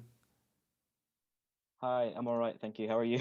I'm great. Should I address you as your local goose, your highness, your what should I address you as? Just your local goose there, you goose. You got it. All right, your goose. Where are you calling in from? I'm from London in England. Amazing. Thanks for calling in. All right. What do you got for me today? What do you want to talk about? I've wanted to make music for a long time, and I've just got the Ableton trial. Great. And I've saved up for the Ableton intro and the Alesis V49 keyboard. But I'm having a lot of trouble like figuring out how to do things and how to navigate the actual stuff and what sounds and how to start, really. Do you mind helping me with that? 110%, you local goose. I'm glad you set me up for this because this is perfect. 343labs.com/handbook. We are making a complete comprehensive handbook for Live 11, and the first 4 or 6 chapters are already out. It is literally like with Claire Marie Lim, whose artist name is Daltrick. She is the presenter. She's an Ableton-Certified trainer, and we're putting together this video. At the end of it, it's going to be 60 videos long, full-on video manual. You can literally just sign up to get that. It's completely free, 343labs.com/handbook, and use that as a resource. Now, that being said, like, that's one thing. That's like, that'll be a perfect resource for you to reference. Be like, I don't really understand drum programming. And like, you go to that chapter and you just watch that and it'll give you a feel for it. Other ways too, though. There are lots of tutorials out there, and I know it's, I want to hear your experience. Like, are you looking at tutorials? Are you finding anything that's working really well? Like, what are you seeing out there that's maybe not helpful or helpful? I've been looking at these Ableton Live 11 tutorials, which are out there. Well, usually the 10 ones, because 11 is fairly So new, yeah. Yeah, I've been looking at them, and I'm trying to figure out how it all works, but I find it a bit confusing. And well, yeah, I'm trying to look at tutorials and stuff. But let me it's not really jump in working for out. a second, because what you said, like, oh, mostly live 10 tutorials, that's completely fine. Because the way live works, the main principles of Ableton Live has not changed. So don't worry about even if you're watching somebody do live 9 or whatever. And I'm going to recommend a video to you. I'm typing right now because I want to make sure it's still up. that was really influential to me in my journey with Ableton Live. And it's old, but it's very good. And I don't know if it's, oh yes, it is still out. Okay. I can recommend to you a video from 11 years ago, and I'm going to put it in the text chat right now. Now, this video was created using Live 8, I think. 11 years ago, this video was created, so it's crazy. I just put the link in the text chat. It's a 12-minute long video. It's by Dennis DeSantis, who works for Ableton. He wrote the book that I love, Making Music, 74 Creative Strategies for Electronic Music Producers. But dude sits down with a keyboard and like an APC-40, makes music in Ableton Live from scratch. But he doesn't just make music in Ableton Live. He really it shows the core principles and the core workflow. He starts off in session view, and then he eventually moves to arrangement view where he's arranging his tracks. Now, if you're not that far into Ableton, like you might say, like, whatever, what is all that? But I rewatched this video that I linked in the chat over and over again when I was first learning live, because even though that's not the kind of music I want to make, that's not the whatever, just seeing the workflow happen really, really, it just like opened my mind, because like Ableton isn't like other DAWs for the most part. It's got the session view. It's just looks a little bit different, you know, so that can be a little bit jarring for people, but understanding that workflow is really important. So I highly recommend you watch that video. Highly recommend you download the handbook from 343labs.com/handbook. It's videos, so I think it's great. I learn a lot better with videos. And yeah, just keep like diving into tutorials. Like what I can say for my streams specifically, not to be like self-promotional, but like even go back and watch some of the previous ones. What I always do in my streams is start with a blank canvas and I start building. So what I highly recommend you to do is, whether it's on my content or other creators' content, watch that stuff, but like pause, rewind, watch it again, and then just recreate that process for yourself. Like, oh, okay, he's making drums first. I'll start with drums. How did he start with drums? So he dragged this into this, whatever, you know, like be super analytical about the content you consume. Don't try to do too much too soon. Like if you're new to live, you got to understand like the main principles first of like the workflow and how it all works before you dive in too deep. You know what I mean? Yeah. All right. Thank you. You got this. No problem. Stick with it. Sure, will do. Thank you very much. Have a good one. That was your local goose, everybody. We got Julia coming to the stage. Julia coming to the stage. The room is closed, people. Stop calling with peace and love. Hi, Julia. Hi. Welcome to the show. Hi. Okay, sorry. I had to stop The stream. YouTube. Yeah. Where are you calling in from? Germany, from Dessau. From Germany. Amazing. Well, thank you so much for calling in. I appreciate it. What do you want to talk about today? Yeah, thank you for having me. Actually, I have an idea, but I'm not sure how to start. It's like I love music, and I'm also a designer. Cool. And I am like from the south of Germany, and we have this tradition of Fastnacht, which is like carnival but different. Nice. And I thought like they are like going to the streets with the drums and trumpets and whatever. And I thought it would be cool to create the first digital music club for Carnival or something. That would be crazy. Yeah, that's awesome. Yeah, and I thought probably like you could also do like some body percussion and something. But I'm looking like for a way how can you like probably put MIDI controllers or something into the costumes or some way. So how to figure that out so that it's wireless, so that you can probably move and also change the sounds while you are in the streets. And I'm not sure how to start probably. That's amazing. Well, the first thing you want to look up is like different Bluetooth controllers or even controllers that work well with mobile devices, because there are a lot of controllers that you can just hook up to a phone or an iPad, and it's simple enough to throw an iPad in a backpack or something and have it connected to some speaker that's also connected to the person or whatever. But so definitely look into that. things that jump to mind are the Artifon Orba, which is like this small little instrument that people could just very easily carry. It also has a speaker on it. Granted, it's not going to be super loud for something like Carnival or something like this festival, but it does have that capability. It's also Bluetooth. Other things like Rolly blocks are Bluetooth. Things like the Artifon Instrument 1, which people could wear like a guitar, you know? And like you can literally play drums on this thing, right? It's got pads. You can strum it like a guitar. You can also play it like a keyboard. It does require a wire, but it could connect right to a phone or to an iPad, right? Other things. Anything that's Bluetooth. If you Google Bluetooth MIDI controller, wireless is going to be the best way to go. Also think about groove boxes and synthesizers like that you could easily hook up. I don't know. For me, the possibilities are endless. You should look up Dan Freeman. I'm gonna put another video in the chat because he made this really cool instrument that you can wear. It's something to take inspiration from. I'm gonna post his 343 Labs performance from way back when we used to have live events in New York. But he's got this really cool instrument that's basically like a guitar, and it's made of a push. Like an Ableton push is the body of it. The neck of it is like I forget what it's called, that Korg mixing controller. And the top of it is the Numark Orbit. It's something special. So I imagine an army of people wearing all different types of MIDI instruments and whatever. Genki Wave is another one. I'm going to keep throwing things out there. Genki Wave is a ring that you can wear and you can change the music by moving your hand. I've got a video on that if you look that up on my channel. Yeah, so like stuff like that is super possible. I don't know. For me, it made me excited when you said that, when you want to do something crazy and exciting. And I like the idea that you're a designer and you want to come up with some clever, cool design. I'm sure it'll be epic for sure. Yeah. Okay. Well, okay, it's funny to see you talking and I cannot hear you anymore.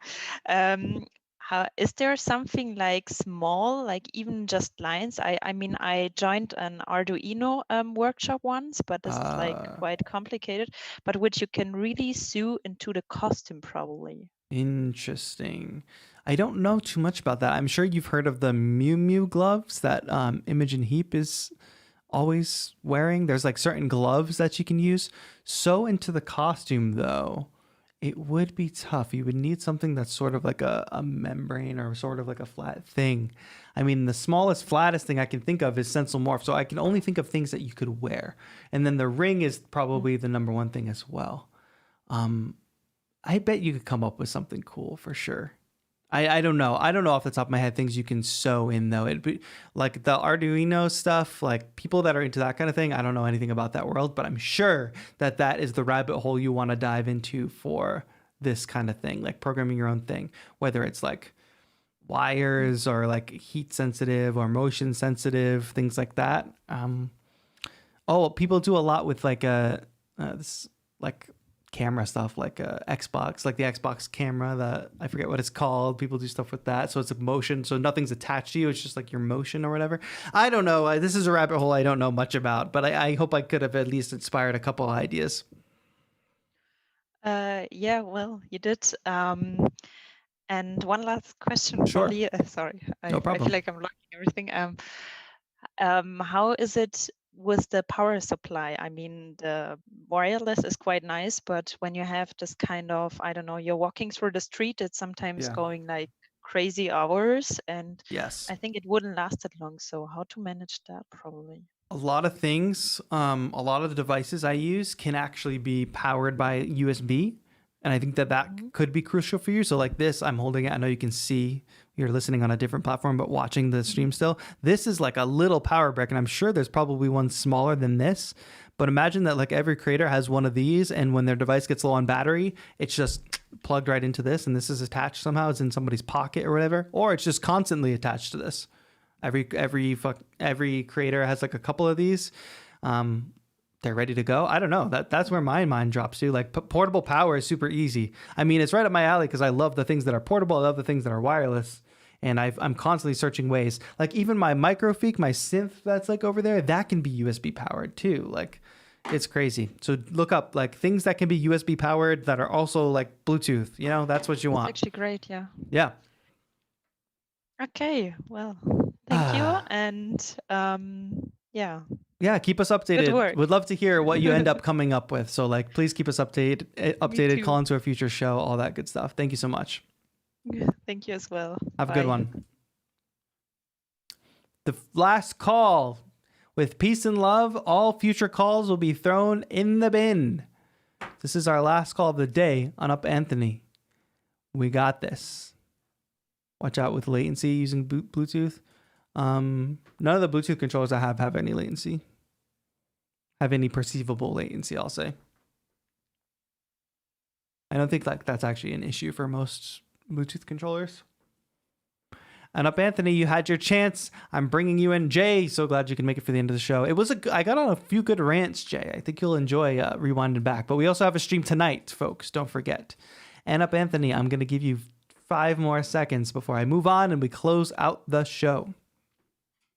Trinity Serena says, "Hi, TAETRO. Absolutely love your content. Inspired me to start making my own." Fantastic. I'm so glad to hear that. Hello. Hello, you made it into the show, the final call. Hi, I'm happy to be on the call with you. It's an honor. I enjoy watching your show. It's really awesome, and Thank you. I think you're doing a lot for musicians, especially people who are, trying to, improve their art, improve the craft. It's just great, especially your gear reviews and all that stuff. Really good stuff. I really appreciate the kind words, man. Thanks so much. What do you want to talk about today? Yeah, so just for me, I just wanted to ask you about, I'm sure you get this question a lot. It's about motivation. So, it's like I've been, composing for years now, and I keep, it's like this love-hate relationship. So, there are periods of a lot of productivity and I'm composing and, I'm able to finish tracks.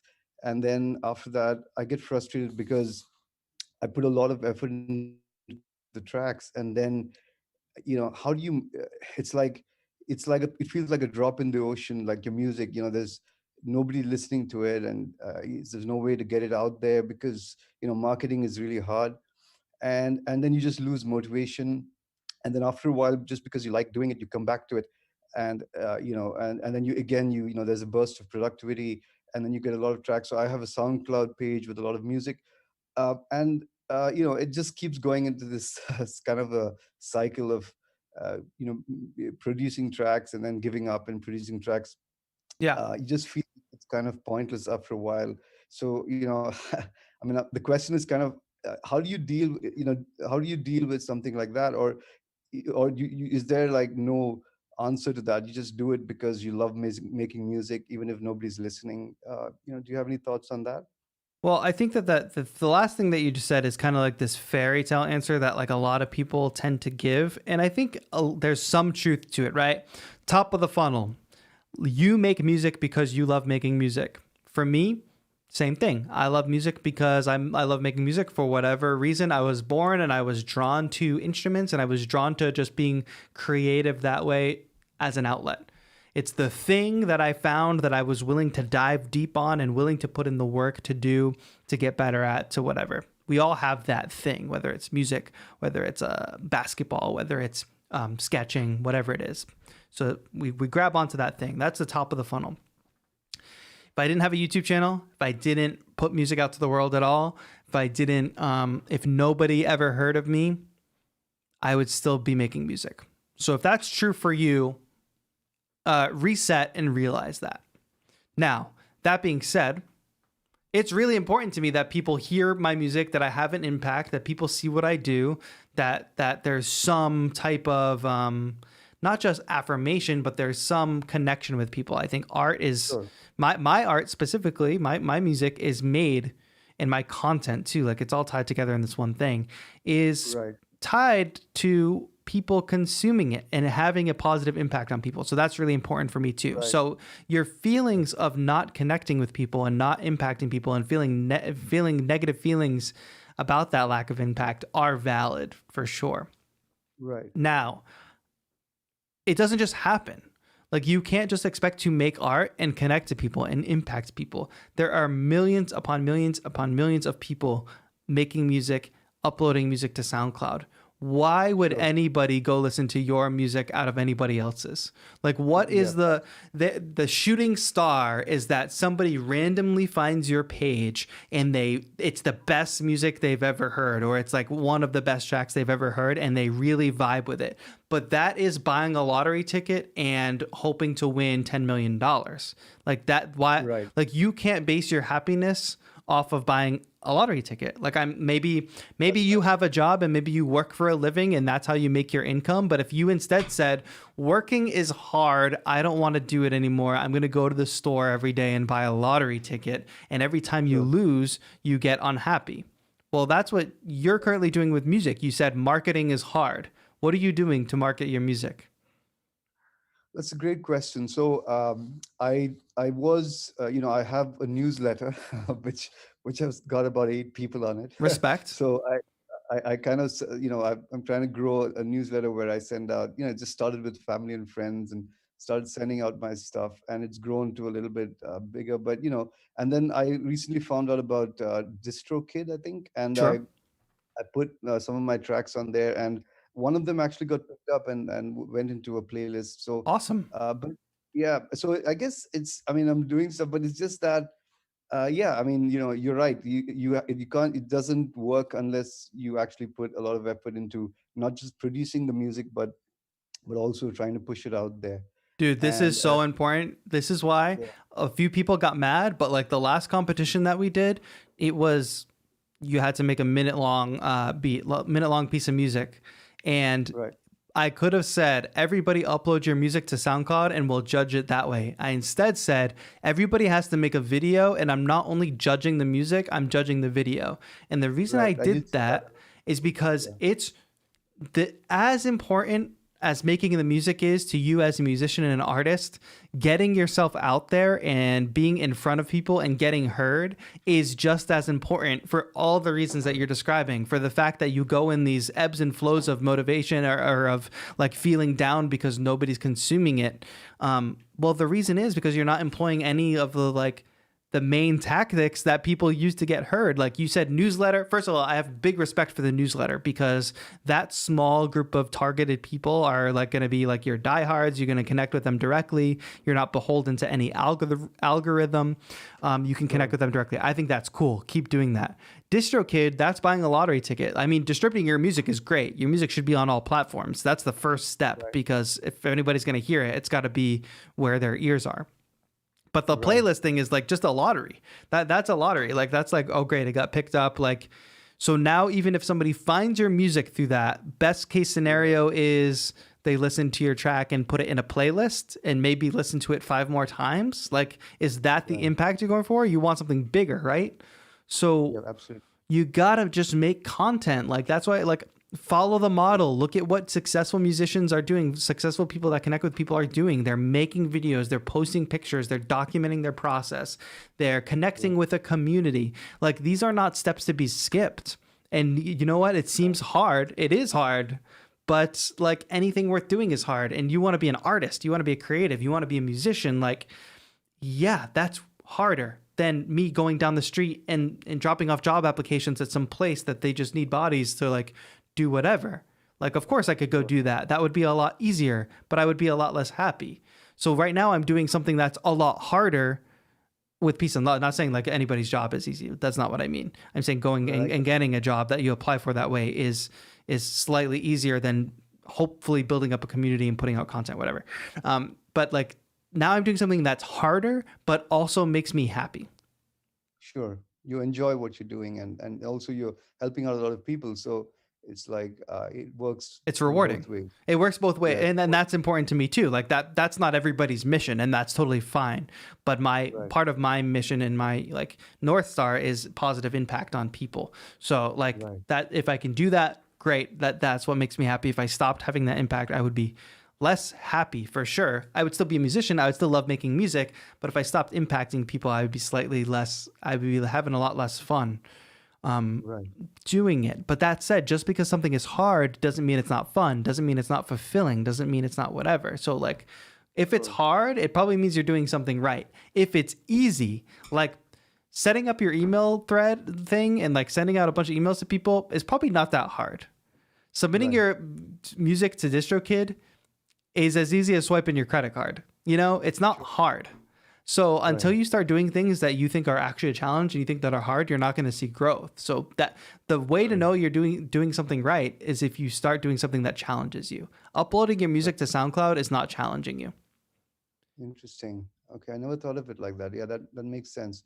So it's like really pushing it out there hard. And then just one last question. So there are also times when you look at your own stuff, and I don't know if this happens to other people, but you look at your own stuff and it just sucks. It just sounds so bad, and you're like, oh my gosh, did I really think that I wanted to be a musician and that I wanted to push this stuff out there? So um, is that like a common thing where you listen to your track once and it sounds great, and then you later listen to it again and then it doesn't sound as good as you thought it was, and then that kind of again you start second guessing whether this is something that you should be doing in the first place.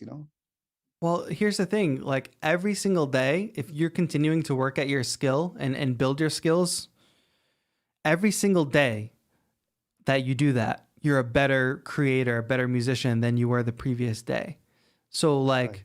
you should 1 month from now look at your work a month ago and not say, wow, that's so bad. What you should instead say is that I can do so much better now. I've grown so much. I said Right, this yeah. in another stream. I think it might have been the members only stream, but I said, go to my channel, sort the videos by date and look at the oldest videos.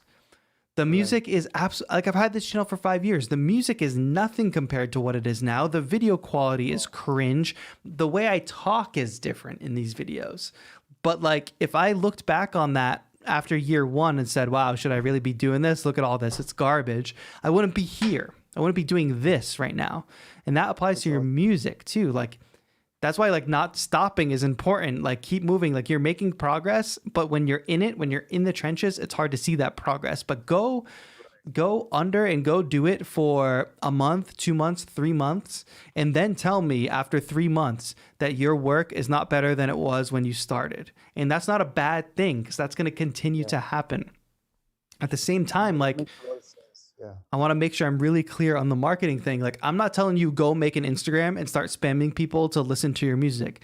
I'm telling you make an Instagram and start sharing parts of your life, start sharing parts of your musical life, your process. What gear do you like? What DAW do you like? What are your thoughts on Live 11? What are your thoughts on XYZ? Start sharing that and become a personality. Because when I talked before about like best case scenario on SoundCloud is maybe somebody finds your music and maybe they like it. Well, if they like you and they follow you for what you do, your personality, your music, then the people go to the SoundCloud, then the people show up. Then it's not a lottery ticket anymore. You've put in the work, you know? Right. That makes a lot of sense.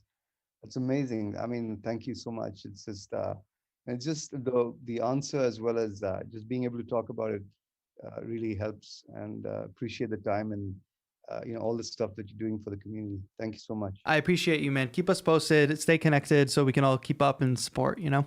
Have a good one. Great. Thank you so much, David. Thank you. Bye. Bye-bye. All right. That's it for the calls today. Friends, that was a great call to end on for sure. All of the things I said, I believe. And you got to just watch what you do, watch what other people do.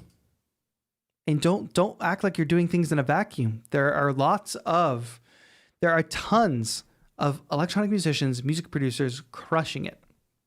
And truly just like doing big things, doing what you possibly want to do. But the fact that everything is so public and is so out there on social and you can see the engagement and you can see the whatever, you can just totally... You can see it. It's transparent. Don't act like you're in a vacuum. Do what other people do. There's no copying this, whatever. See what works and apply that to you and your story and your journey and do what works. It's 100% possible and you can all do it. And if you're doing something that's hard, that probably means it's something that's right. If you're not challenged and you're just doing what's easy, you're probably doing what's wrong. You're probably just doing something that's easy and comfortable and feels good, which is fun to do sometimes. That's what it's all about. I felt like I had something smarter to say at that last point, but I appreciate everybody who called in. We're going to be doing more music stuff tonight. So on tonight's stream, which the pre-stream link is already up, I encourage you to go set your reminder. Let me actually get a link for you all. I can drop it in the chat. Join tonight. Going to be going over all of the music I made in February, opening up the projects, diving in, answering questions, et cetera, et cetera. So click that link, click set reminder, and you should get a reminder when it goes live and all that stuff. And yeah, we're brought to you by 343 Labs, which is an electronic music school based in New York, Berlin, and online. So there's all kinds of classes that you can take: synthesis and sound design, Ableton. Like, especially if you want to learn more about Ableton, you want to take a formalized class, you should check that out. The link is in the description. Streaming every single day if you want to get a feel for what the instructors are like on youtube.com/343labs. Tune into 343 TV. It's basically like free classes with the actual instructors, but then you could be like, huh, I like this instructor. Let me go take a class with them. So something to think about. And yeah, so we're here every Tuesday, either taking calls or talking to somebody from the creative community, trying to answer questions that apply to all of us. And trust me, like everybody who called in, I've had similar thoughts, similar experiences. I know a lot of people can relate to a lot of the callers today. And I think that's good. That's what it's all about, bringing the community together, et cetera, et cetera. Elam, you can keep spamming that question. Doesn't mean I'm going to answer it. If we're talking about something completely different, don't expect your question to get answered. But hey, this was a great stream. I really loved all the calls. Thank you for everybody who did call in. Y'all are great. We will have Safia says, I'd pay to watch this. Well, that's good to know, Safia, because we have a join button at the bottom. If you do want to support the channel and get some perks for yourself, feel free to go ahead and just hit the join button, see what the perks are. You can join at the VIP tier, and you also get a free sample pack, which is really exciting. And then you get access to members only live streams, etc. Let's play some music for us out. Thank you all. We'll be live again tonight, 7 p.m. PST. That's about 7 hours from now. I put the link in the chat. I'll put it one more time so you all can hit the membership's not available where you're at. Well, that's okay. Then you know what, Safia, the most amazing thing is that you show up to all the streams, and you have been, and you're interacting, and you're great, and you're like contributing in chat, and that's really appreciative, contributing to the conversation. Thank you all so much. I can't wait for tonight's stream. It's going to be a really fun one. I think you're all going to really enjoy it. Tune in tomorrow on 343 TV. Justin Beck, Lewis Beck is doing a good tutorial on 343 Labs tomorrow, so make sure you stay tuned for that. But also stay tuned for tonight's stream on this channel, youtube.com/TAETRO, right here. Add me on socials. The handles are in the description. That's going to be it. Thank you all so much for watching. This has been TAETRO. Have a good one.